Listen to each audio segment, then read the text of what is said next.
आइए, आपका स्वागत है बिहार टॉपर्स के एक और नए वीडियो में। बिल्कुल।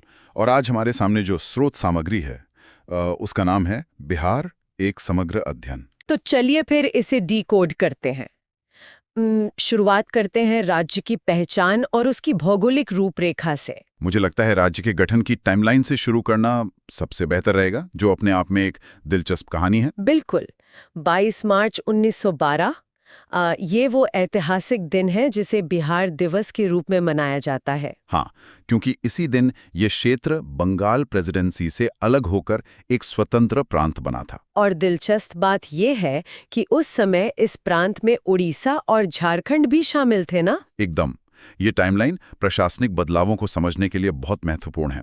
1912 के बाद अगला बड़ा बदलाव 1936 में आया, जब उड़ीसा को अलग कर एक नया प्रांत बनाया गया। और फिर आज़ाद भारत में 15 नवंबर 2000 को दक्षिणी पहाड़ी और पठारी भाग को अलग करके भारत के 28वें राज्य झारखंड का निर्माण हुआ। ये साफ दर्शाता है कि प्रशासनिक सहूलियत और क्षेत्रीय पहचान के आधार पर समय-समय पर इस जमीन का भौगोलिक स्वरूप कैसे बदलता रहा है। बिल्कुल। और स्वरूप के साथ साथ राज्य की एक अलग सांस्कृतिक पहचान भी है, जो इसके राजकीय प्रतीकों में साफ झलकती है। हाँ, और यहाँ सबसे दिलचस्प बात यह है कि ये प्रतीक कितने सादे और जमीन से जुड़े हैं। जैसे दस्तावेज के अनुसार राजकीय पशु गौर है, राजकीय पक्षी गौरैया है, राजकीय पुष्प गेंदा है और राजकीय वृक्ष पीपल है। अगर हम इसे बड़े परिप्रेक्ष्य में देखें तो ये प्रतीक राज्य की मूल आत्मा को बहुत ही खूबसूरती से दर्शाते हैं। गौरैया और गेंदे का फूल ये किसी राजसी शानो शौकत को नहीं, बल्कि आम घरों के आंगनों की सादगी को दर्शाते हैं। और पीपल का वृक्ष भी तो है। हाँ, पीपल का वृक्ष न केवल पर्यावरण के दृष्टिकोण से महत्वपूर्ण है, बल्कि इसका सीधा संबंध ज्ञान और भगवान बुद्ध से भी है। ये राज्य के अपनी जड़ों से गहरे जुड़ाव की कहानी कहते हैं। ये सादगी ही इसकी सबसे बड़ी ताकत है। अब अगर भूगोल की तरफ रुख करें तो वर्तमान राज्य का कुल क्षेत्रफल 94,163 वर्ग किलोमीटर है। और इसकी चौहद्दी भी भौगोलिक रूप से काफी विविधता लिए हुए है। बिल्कुल। उत्तर में नेपाल के साथ इसकी अंतर्राष्ट्रीय सीमा लगती है, पूर्व में पश्चिम बंगाल है, दक्षिण में झारखंड है और पश्चिम में उत्तर प्रदेश स्थित है। इतने बड़े भूभाग को सुचारू रूप से चलाने के लिए एक बेहद मजबूत और व्यवस्थित प्रशासनिक ढांचे की आवश्यकता होती है। हाँ, और दस्तावेज में जो प्रशासनिक विभाजन समझाया गया है वो इसी बात का प्रमाण है।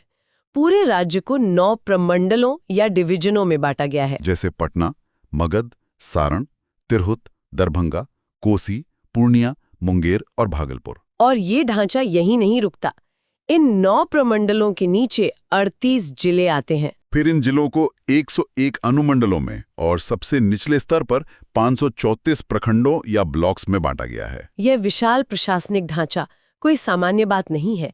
यह बताता है कि इतनी घनी आबादी वाले राज्य में सरकारी योजनाओं को अंतिम व्यक्ति तक पहुंचाना कितनी बड़ी चुनौती है। बिल्कुल। 534 प्रखंडों का सीधा सा मतलब है प्रशासन के 534 ऐसे केंद्र जो सीधे ग्रामीण जनता से जुड़े हैं। अब भूगोल से थोड़ा इतिहास की तरफ चलते हैं, क्योंकि इतिहास के पन्नों को पलटे बिना इस क्षेत्र को समझना नामुमकिन है। एकदम सही।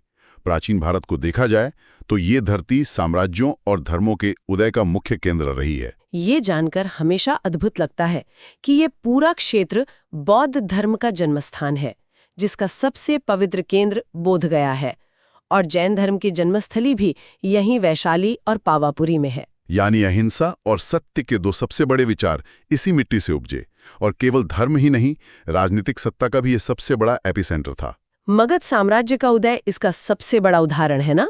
बिल्कुल। इसी मगध की धरती पर हर्यक, नंद और अंततः मौर्य वंश फले फूले। सम्राट अशोक के शासनकाल में जिस अखंड भारत की कल्पना की जाती है, उसकी राजधानी इसी राज्य में थी। और गुप्त काल को भी हम नहीं भूल सकते, जिसे भारतीय इतिहास का स्वर्ण युग कहा जाता है। शिक्षा के क्षेत्र में तो ये उस समय पूरी दुनिया का मार्गदर्शन कर रहा था। नालंदा और विक्रमशिला जैसे विश्व प्रसिद्ध विश्वविद्यालय यहीं थे। लेकिन मध्यकालीन इतिहास में आते आते ये परिदृश्य काफी बदल जाता है। 1198 ईस्वी की उस दुखद घटना का जिक्र दस्तावेज में है, जब बख्तियार खिलजी द्वारा नालंदा विश्वविद्यालय को नष्ट कर दिया गया था। ये केवल एक इमारत का गिरना नहीं था, बल्कि ज्ञान की एक पूरी परंपरा पर बहुत बड़ा सांस्कृतिक आघात था। हालांकि मध्यकाल में कुछ अहम काम भी हुए, जैसे शेरशाह सूरी, जिनका शानदार मकबरा आज भी सासाराम में मौजूद है, उन्होंने ग्रैंड ट्रंक रोड का निर्माण करवाया था। हाँ, और जमीन से जुड़े कई प्रशासनिक सुधार भी लागू किए थे। बाद में 1704 में राजकुमार अजीमुशान ने पटना का पुनर्निर्माण करवाया और इसे अजीमाबाद का नया नाम दिया। और फिर आता है आधुनिक इतिहास और स्वतंत्रता संग्राम का दौर। 1764 का बक्सर का युद्ध वो ऐतिहासिक मोड़ था जिसने ब्रिटिश शासन की नींव रखी। लेकिन यहाँ के लोगों ने कभी भी आसानी से विदेशी सत्ता को स्वीकार नहीं किया। 1857 की क्रांति में जगदीशपुर से बाबू वीर कुंवर सिंह का अदम्य साहस कौन भूल सकता है। बिल्कुल। और फिर 1917 में महात्मा गांधी ने भारत में अपना पहला सत्याग्रह इसी जमीन से यानी चंपारण से शुरू किया था। चंपारण में ही मोहनदास को महात्मा बनने की राह दिखाई और 1942 में जयप्रकाश नारायण द्वारा बनाया गया आजाद दस्ता भी इसी बात का गवाह है कि क्रांति की लौ यहाँ कभी बुझी नहीं। इस ऐतिहासिक राजनीतिक चेतना का सीधा असर आज के सत्ता के गलियारों पर भी दिखाई देता है। कार्यपालिका में संवैधानिक प्रमुख राज्यपाल होते हैं, जो वर्तमान में राजेंद्र विश्वनाथ अर्लेकर हैं। मुख्यमंत्री में निहित होती है, जो वर्तमान में नीतीश कुमार हैं।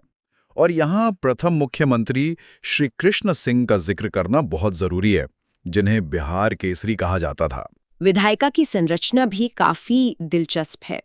ये भारत के उन 6 चुनिंदा राज्यों में से एक है जहां द्विसदनीय व्यवस्था है। द्विसदनीय व्यवस्था का होना एक बड़ी बात है। निचला सदन विधानसभा है, जिसमें 243 सीटें हैं, और उच्च सदन विधान परिषद है, जिसमें 75 सीटें हैं। राष्ट्रीय स्तर पर भी इसका प्रतिनिधित्व बहुत मजबूत है।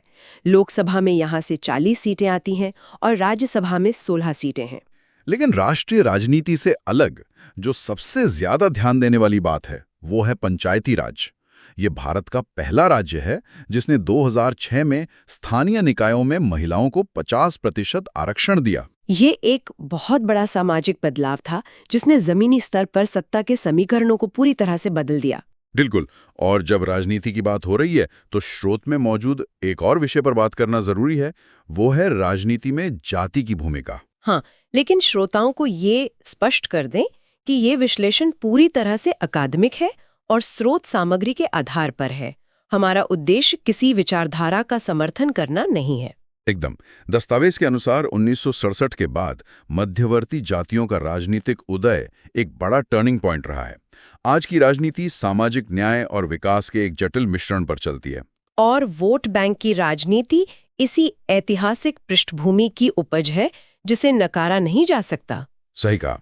अब इस राजनीतिक हलचल का सीधा असर राज्य की अर्थव्यवस्था और जनसांख्यिकी पर भी पड़ता है। और आंकड़े वाकई चौंकाने वाले हैं। 2011 की जनगणना के अनुसार कुल जनसंख्या 10.41 करोड़ है, जो इसे भारत का तीसरा सबसे अधिक आबादी वाला राज्य बनाती है। लेकिन असली पेच जनसंख्या घनत्व में है। 1 वर्ग किलोमीटर में 1106 लोग निवास करते हैं, जो पूरे भारत में सबसे ज्यादा है। जब इतने छोटे क्षेत्रफल में इतने अधिक लोग रहेंगे तो जमीन और संसाधनों पर दबाव तो पड़ेगा ही। बिल्कुल। जनसांख्यिकीय वितरण भी असमान है। पटना में सबसे अधिक जनसंख्या है, जबकि शेखपुरा में सबसे कम। लिंगानुपात का औसत 918 है। इसमें गोपालगंज सबसे ऊपर है, जहां 1021 महिलाएं हैं, जबकि मुंगेर में ये सबसे कम है। साक्षरता दर की तस्वीर भी कई सवाल खड़े करती है। कुल साक्षरता दर 61.8% है। रोहतास में सबसे अधिक 73.37% साक्षरता है। लेकिन महिला साक्षरता दर केवल 51.5% है, जो बताता है कि अभी बहुत लंबा सफर तय करना बाकी है। और अर्थव्यवस्था के मोर्चे पर स्रोत स्पष्ट करता है कि इस विशाल आबादी का 76% हिस्सा आज भी कृषि पर निर्भर है। यहीं पर दस्तावेज के सभी आंकड़े आपस में जुड़ते हैं। अधिक जनसंख्या घनत्व और 76% कृषि पर निर्भरता मिलकर रोजगार के सामने एक बड़ी चुनौती खड़ी करते हैं। बिल्कुल, इसे ही कनेक्ट द डॉट्स कहते हैं। हालांकि कुछ उद्योग भी हैं, जैसे पूर्णिया का जूट उद्योग, भागलपुर का रेशम, जिसे सिल्क सिटी भी कहते हैं, और बरौनी की रिफाइनरी। इंफ्रास्ट्रक्चर में सबसे लंबा राष्ट्रीय राजमार्ग NH-27 है और पूर्व मध्य रेलवे का मुख्यालय हाजीपुर में स्थित है। लेकिन विशाल आबादी के हिसाब से इसे और तेजी से बढ़ाने की जरूरत है। चलिए अब इन कड़े आंकड़ों से निकलकर संस्कृति और पर्यटन की बात करते हैं। यहाँ की मधुबनी पेंटिंग तो विश्व भर में जानी जाती है। हाँ, और भागलपुर की मंजूषा कला और पटना कलम भी यहाँ की रचनात्मकता का प्रमाण है। त्योहारों में छठ पूजा महज एक त्योहार नहीं बल्कि एक पूरा सांस्कृतिक दर्शन है और सोनपुर का पशु मेला ग्रामीण संस्कृति की जीवंतता को दर्शाता है। पर्यटन के लिहाज से भी ये राज्य अपार संभावनाओं से भरा है। बौद्ध सर्किट में बोध गया और वैशाली हैं, जैन धर्म के लिए पावापुरी है और सिख धर्म के लिए पटना साहिब हैं। ऐतिहासिक धरोहरों में नालंदा विश्वविद्यालय के अवशेष और पटना का गोलघर पर्यटकों को बहुत आकर्षित करते हैं। यह विविधता बताती है कि सहिष्णुता इस क्षेत्र के इतिहास में गहराई तक बसी है। अब चर्चा के अंतिम और बहुत ही रोचक हिस्से की तरफ बढ़ते हैं, जो है राज्य के नाम दर्ज प्रथम उपलब्धियां। ये सूची काफी लंबी और गर्व करने लायक है। जैसे विश्व का प्रथम गणराज्य होने का गौरव वैशाली को प्राप्त है। ये तथ्य वाकई चौंका देता है कि जब दुनिया में राजशाही थी तब लोकतंत्र की पहली रूपरेखा वैशाली में खींची गई थी। बिल्कुल। प्रथम मुख्यमंत्री श्री कृष्ण सिंह थे, प्रथम राज्यपाल जयरामदास दौलतराम थे और प्रथम महिला मुख्यमंत्री राबड़ी देवी थी। और प्रथम खुला विश्वविद्यालय यानी नालंदा ओपन यूनिवर्सिटी भी यहीं स्थापित हुआ। तो श्रोताओं, इस तरह हमने इतिहास से लेकर अर्थव्यवस्था तक हर पहलू को डिकोड किया। अधिक जानकारी पूर्ण वीडियो के लिए हमारे चैनल को लाइक, शेयर और सब्सक्राइब जरूर करें।